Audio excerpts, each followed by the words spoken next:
Okay, welcome back. So today we'll talk about tangle diagrams. So this is just the terminology that's sometimes used to describe the picture that we have been drawing for a permutation. So here's roughly what we have been doing.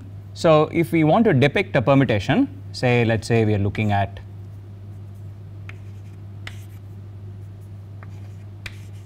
a permutation of 4. So we draw 4 points labeled 1, 2, 3, 4 on either side.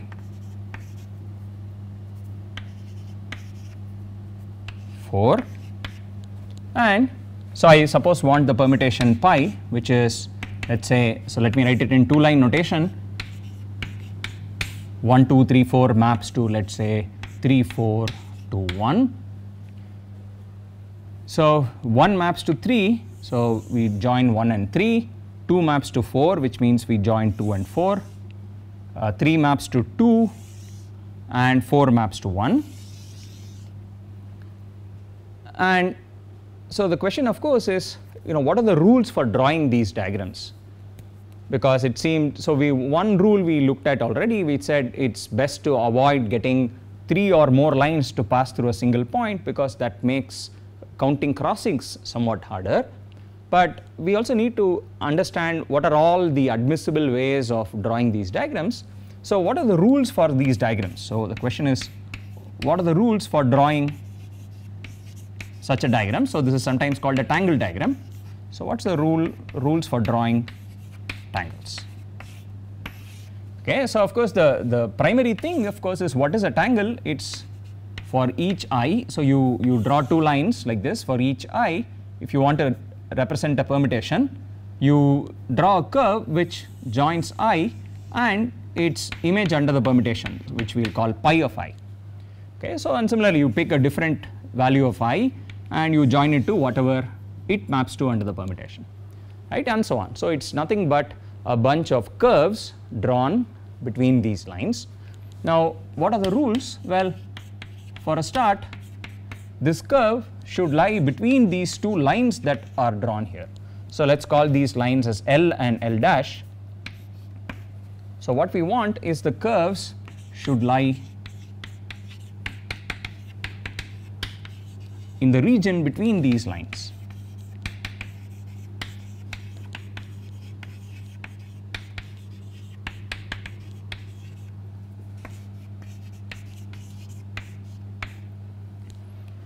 Okay, so if for instance we don't follow this rule, then here's what you might do. So for instance, if you wanted to depict a permutation,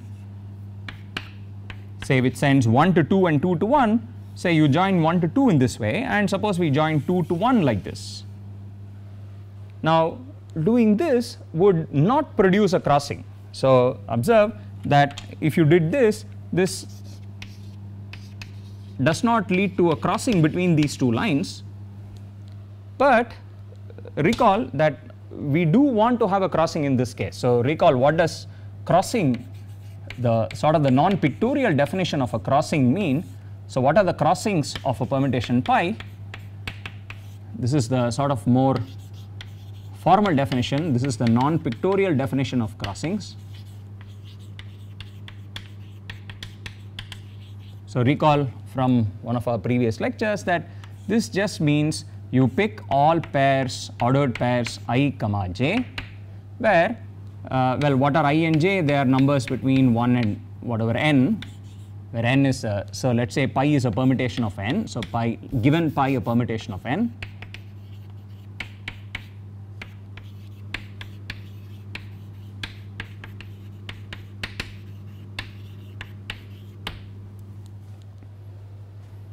you look at all pairs ij, where I and j are numbers between 1 and n, satisfying the following property such that I is smaller than j, but the image of I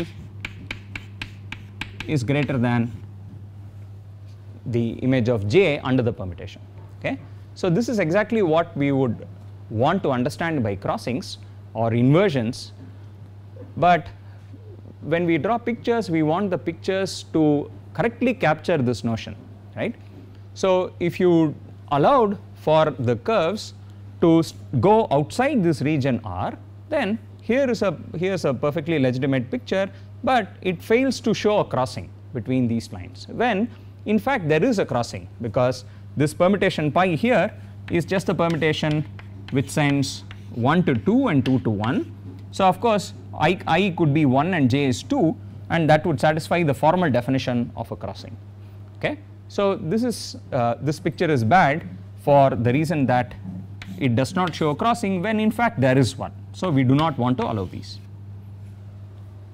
Okay, so that's one.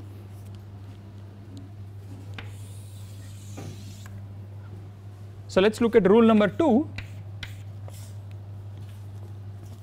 So this is something that we have already looked at.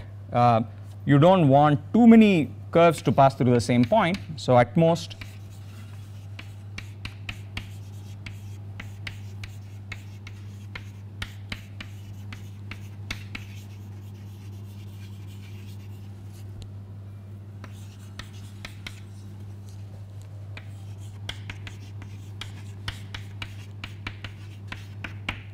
at most 2 curves pass through any given point, and the reason for this is, well, this is not too important a rule, but the reasoning behind this is that it makes for counting crossings much easier. So for instance, if you allowed say 3 curves to go through the same point, in some sense what this means is that there are 3 crossings at this place.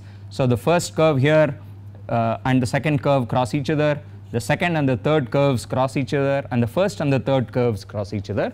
So this actually counts for 3 crossings, but that's much harder to actually count, when you're doing it pictorially. So what you want to do is to avoid having more than 2 curves pass through the same point. Okay, so whenever we see a configuration like this, we would ideally want to draw it like, so we would want to draw this particular angle as follows. You would say, okay, you would want this to go here, you would want the second fellow to go here, and when you want to draw the third guy, you draw it, for instance, slightly shifted, so that now there are in fact 3 crossings. So each of these 3 here shows up as a crossing.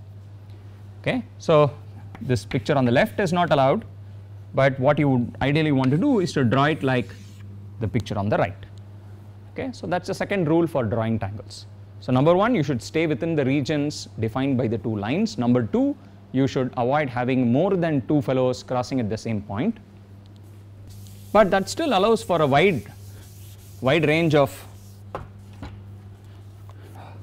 ways of drawing tangles. For example, suppose we just had a simple permutation, say 1 goes to 1, 2 goes to 2. Now just allowing for rules 1 and 2, you could very well draw this as follows. You might have drawn this by saying, well, I need my curves to stay within the lines, so let me send 1 to 1 and let me send 2 to 2. Okay, so this of course satisfies both rules 1 and 2, but what this does is it produces 2 spurious crossings. So here and here are, well, they are not really crossings, they shouldn't be crossings, but what one has done by virtue of drawing the curves in this way is to have introduced 2 spurious crossings, okay, which shouldn't really be there. You don't want to think of them as crossings, because for instance this is really the correct diagram for the permutation, and it doesn't have any crossings. 1 goes to 1, 2 goes to 2. If you apply the formal definition of a crossing, this does not have any crossings. So you do not want to allow things like this.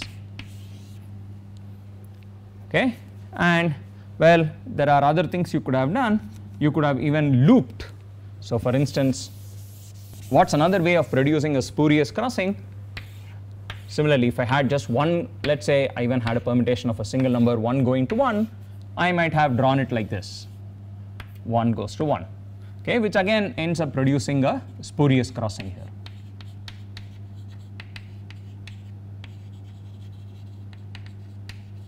So you really do not want to have configurations like that. Okay, so what we really want to do is to write down a couple of rules which will prevent these sorts of things. So rule number 3 says there should be no loops. Okay, you are not allowed to have loops in a curve. It shouldn't intersect itself. And rule number 4 says when I have two different curves, for instance the configuration that we just wrote out here, if you have two different curves intersecting in 2 points in this way, if that happens, again it means there is a spurious crossing. So rule number 4 says any two curves can intersect in at most one point.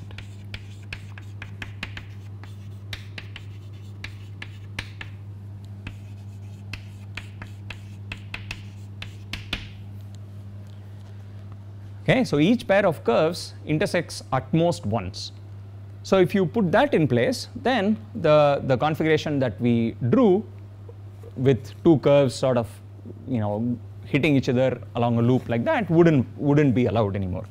So another way of formulating these rules 3 and 4 is to say you just draw the tangle in such a way as to minimize the number of crossings that you produce. So here's an equivalent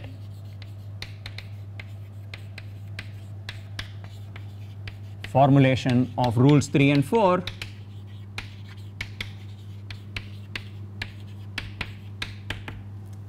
Is to say you draw it in such a way as to minimize the number of crossings. Draw the curves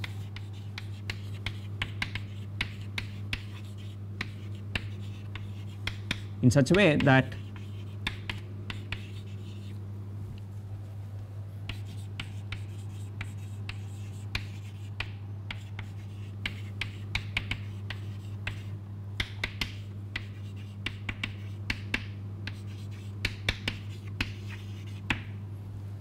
the number of crossings that you produce in the diagram is minimized. So if you keep this in mind, then for instance the way to draw just this permutation 1 going to 1, 2 going to 2 would be this, which produces no crossings at all. Now if you did anything funny like we depicted in our earlier diagram, it still is going to send 1 to 1 and 2 to 2, but this way of drawing the diagram produces 2 crossings. But by sort of moving those two curves apart, you can further minimize the number of crossings. You can just get 0 crossings as opposed to 2 crossings in that way of drawing the diagram. Okay, so I should sort of emphasize the number of crossings in the diagram. So here when I say crossings, I'm using it in the sense of a place where these two curves cross, not in the formal definition sense of crossings for a permutation. Okay, so draw the curves in such a way that the number of crossings in the diagram is minimized. So that's sort of a one easy rule to keep in mind when drawing these diagrams. Okay, but even with all these rules, it turns out there are many different ways of drawing the same tangle, and one should check that in fact no matter which way one draws it, the number of crossings that you finally produce is always the same. Okay, so you can still draw rather complicated looking tangles. So example, if you took the 3 cycle, if you take the permutation pi to just be 1 goes to 2, 2 goes to 3, 3 goes to 1, then you could depict it like this. So 1 maps to 2, 2 maps to 3, 3 maps to 1.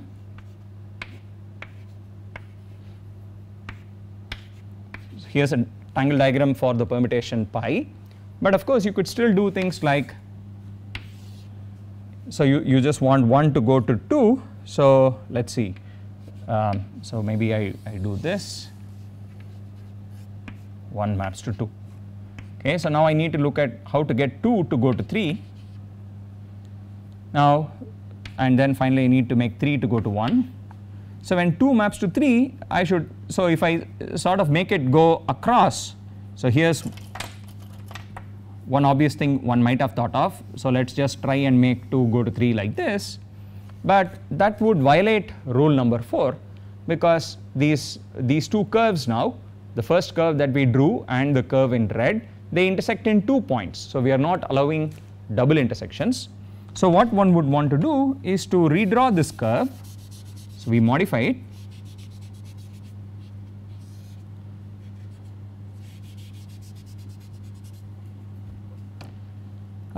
In the following way. So what would we want to do? We would want to make it, this is the only thing you can do. Okay. If you make the two of them intersect once, then they will also have to intersect a second time. Right? There is no way of making it intersect exactly once, no matter, so you can try drawing this in various ways. If you try to join 2 and 3 by drawing any curve which remains within the two lines, if you hit this first curve once, then you sort of have to hit it once more in order to try and reach the point 3. Okay. Since you are not allowed a double intersection, the only thing you can do is to have no intersection at all. So you have to go, for instance, all the way down. Okay. So as you can see that, you know, the usual way of drawing it, the straight line which joins 1 to 2 and 2 to 3, these two lines of course don't cross. Right. So there is no crossing between those two lines, and that's what happens even if you draw the curve in a much more complicated way. And finally you want to join 3 to 1. So joining 3 to 1, again, you know, the simplest thing would be to just do this, and that only has one crossing each with each of these two curves. So that's a perfectly legitimate way of drawing. So this is also, so is this, each of these is a perfectly valid tangle diagram which depicts the permutation, the 3 cycle 2 3 1. Okay. And you can sort of play with these things a little bit more. It's good to have the flexibility to draw it in various ways, you know, not always having to draw it by straight lines. Okay. There will be situations where you might want to see some proofs pictorially, and there it's useful to have more flexibility in drawing these tangle diagrams. Okay. So these are the various rules to keep in mind when you encounter tangle diagrams or when you want to draw tangle diagrams yourselves. Okay. So we'll try and use this a little bit more next time to try and understand the notion of sign and so on.